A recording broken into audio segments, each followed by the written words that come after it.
ya gue tahu nggak tinggal serumah, tapi kebayang nggak sih kalau kalian kayak gue aja, misalnya gue anak umur gue 21 tahun, terus gue nikahin anak umur 7 tahun gitu misalnya. Terima kasih yang udah ngeklik video ini dan jangan lupa untuk di-subscribe biar aku makin terkenal. Dan jangan lupa kalau misalnya ada iklan, jangan di-skip ya biar aku makin kaya. Thank you. Good day everyone, as you know my name Independent Das, aka Julian. Balik lagi sama gue di berita-berita yang pastinya rada ngaco, rada ngawur seperti biasa. Mohon maaf, muka gue lagi nggak enak banget dipandang nih karena lagi jerawatan gede banget. Tapi ya udahlah ya. Dan gue juga lagi harusnya banyak istirahat karena gue lagi capek-capeknya banget. Dan kalau kalian tahu corona juga lagi gila banget kan di luar sana.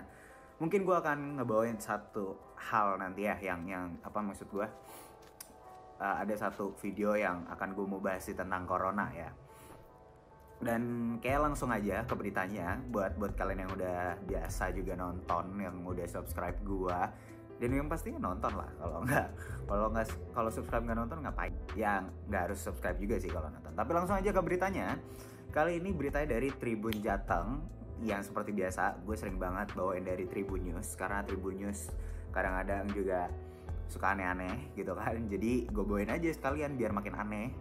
Kali ini beritanya dari Semarang. Semarang itu adalah kota kelahiran nyokap gue, keluarga besar gue dari nyokap itu dari Semarang. Dan ini dari Semarang nih. Kangen sih balik lagi ke Semarang. Tapi oke, langsung aja fokus ke beritanya. Oke, beritanya ini masih diposting, masih baru-baru ini, yaitu 2020 tanggal 13 Maret.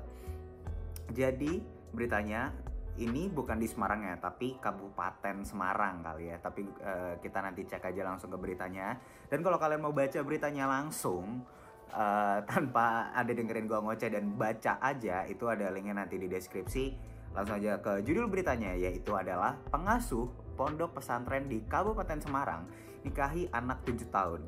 Si anak tetap tinggal dengan orang tua. Wait, kalau ada yang bilang pergaulan di kota lebih serem, ini lebih serem dibandingkan pergaulan di kota. Gua seumur-umur di Jakarta nggak pernah dengar ada anak 7 tahun udah nikah, nggak pernah gua.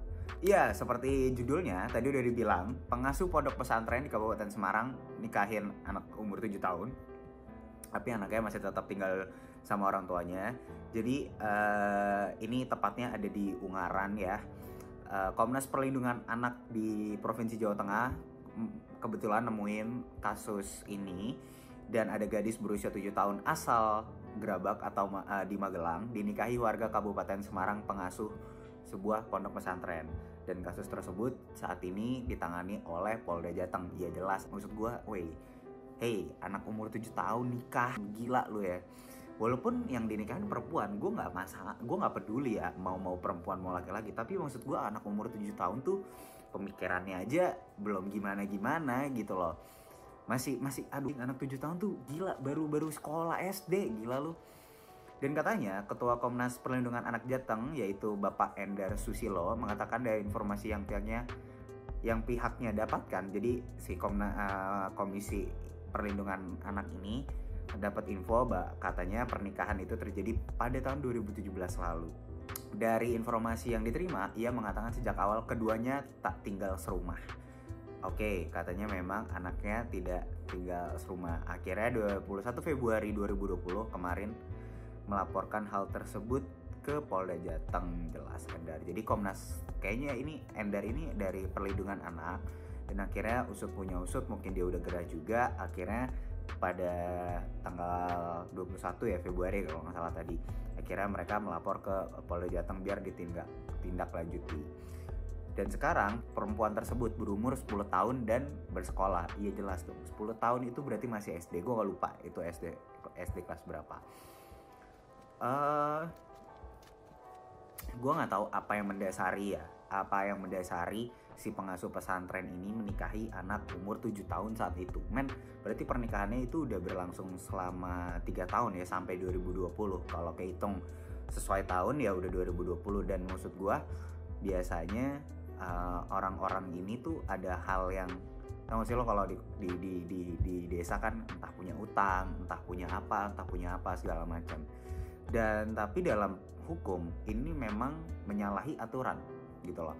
Ini menyalahi aturan dan ini sudah ditindaklanjuti sama ke pihak yang berwajib, yaitu kepolisian dan juga Komnas Perlindungan Anak pun sudah tahu gitu loh. Mungkin ada satu hal yang kita nggak tahu dan media juga nggak bisa gali. Jadi ya harusnya sih anaknya orang tuanya tahu ya gitu. Maksud gue, masa orang tuanya nggak tahu kalau anaknya nikah gitu loh. Even nikah siri itu selama 3 tahun, masa 2 tahun deh, masa nggak ketahuan sih gitu loh. Ya gue tahu nggak tinggal serumah, tapi kebayang nggak sih kalau kalian kayak gue aja, misalnya gue anak umur gue 21 tahun, terus gue nikahin anak umur 7 tahun gitu misalnya. Itu apa ya, goblok sih. Maksud gue nggak pernah kepikiran sampai ke sana gitu loh. Maksud gue yang kayak kenapa gue harus jadi nikahin anak umur 7 tahun, kenapa nggak ya udah, karena kan dia pengasuh pondok pesantren gitu loh, yang notabene nih katanya pesantren kan emang agamanya bagus nih, kenapa jadi ujung-ujungnya menikahi anak 7 tahun pada tahun 2017 dan sekarang anaknya udah berumur 10 tahun dan katanya anaknya disamperin itu nggak mau keluar di rumah. Maksudnya untuk ketemu orang baru tuh dia nggak mau gitu loh. Untuk sekolah mungkin ya, kalau di berita sih seperti itu, tapi untuk yang kayak mungkin bersosialisasi dengan orang baru nggak mau. Makanya gue bisa bilang ini, jangan pernah ngejudge apa yang kita nggak tahu sebelum kita benar-benar mendapatkan informasi yang valid. Misalnya kalau dibilang pergaulan di kota itu buruk gitu, misalnya seks bebas, minum-minuman, kejahatan, terus jual diri. Tapi kalian sadar gak sih gitu loh, maksud gue gak harus di kota pun itu tuh ada yang kayak gitu loh. Contohnya misalnya kayak temen gue itu ada yang dari di Medan, di Sumatera. Gue bukan menjelekan daerah ya. Di Medan itu kan mungkin bukan kota besar seperti Jakarta, ngerti gak sih lo? Maksud gue ya dia kota, salah satu kota juga, tapi bukan kota seperti Jakarta gitu loh, bukan di Pulau Jawa yang padat banget gitu loh.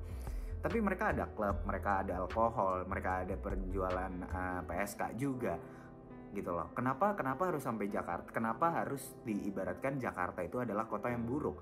Gua sebagai orang yang lahir di Jakarta dan besar di Jakarta, gue tidak menganggap itu buruk. Karena gue berpikiran gak cuma di Jakarta doang yang ada kayak gini, di mana-mana pun ada. Gak cuma di Jakarta yang jual obat kuat, dibuktinya di luar kota pun ada. Gak cuma di Jakarta yang jual minuman beralkohol, gak cuma di Jakarta yang jual ganja gitu loh, di luar kota pun ada gitu loh. Makanya gue cuma bisa bilang ya, jangan pernah ngejudge sesuatu hal yang kalau kalian gak tahu informasinya valid atau enggak. Dan mungkin segitu aja video gue kali ini, and that is all. See you later guys.